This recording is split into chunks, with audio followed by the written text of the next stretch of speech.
एक तरफ heat wave को लेकर यूपी सरकार अलर्ट जारी किया है कि हीट वेव से जनता का बचाव और सुरक्षित किया जाए, लेकिन स्वास्थ्य महकमा के सुधरने का नाम नहीं ले रहा है।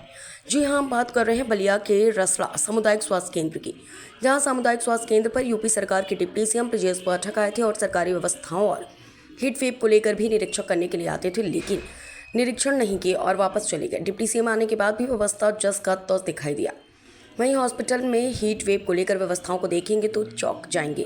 हीट वेव वार्ड की बात करें तो यह हीट वेव वार्ड है जहां पंखा धीमी गति से चल रहा है, तो वहीं एक कूलर चल रहा है, लेकिन हवा मरीजों तक नहीं पहुंच रही है। जब कैमरा चलने लगा तो लोग कूलर का हवा चेक करने लगे। वहीं दूसरी वार्ड जो बनाया गया था उसमें कूलर का तार बोर्ड नहीं लगाया गया और मरीज बेड पर लेटे रहे।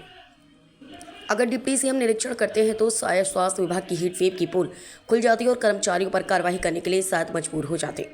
वहीं सामुदायिक स्वास्थ्य केंद्र अधीक्षक से बात की गई तो उन्होंने वार्ड को दिखाने के लिए वार्ड में ले गए, जहां अपनी व्यवस्था को दिखाया।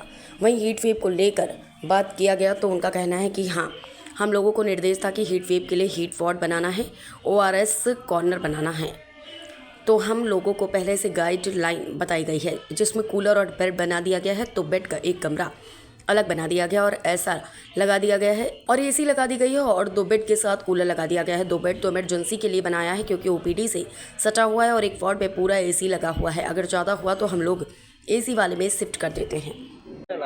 हीट वेव से संबंधित क्या आपके यहाँ तैयारी करने के लिए कहा गया? हाँ, हीट वेव के लिए कि वही हीट वार्ड बनाना है, ORS कॉर्नर बनाना है। वो तो हम लोग को पहले से गाइडलाइन बताई गई है, तो कूलर और सब कुछ बेड वेड एकदम बना दिया गया है। तैयार है। हाँ, कितने बेड का है आपके पास? देखिए 2 बेड का एक अलग कमरा रखा गया और एक वार्ड भी में एक एसी लगा दी गई है। 2 बेड के साथ कूलर रखा गया है। चूंकि यह तहसील मुख्यालय पर आपका CC है, तो लगभग लोड जिला अस्पताल से कुछ कम रहता है, लेकिन यहाँ लोड लोड है। तो यहाँ पर 2 बेड क्या पर्याप्त है? नहीं, 2 बेड तो इमरजेंसी के लिए बनाया है, एक OPD से सटा हुआ और एक पूरा वार्ड में एसी लगा हुआ है। अगर ज़्यादा होता है तो एसी वाले वार्ड में हम लोग शिफ्ट कर देंगे।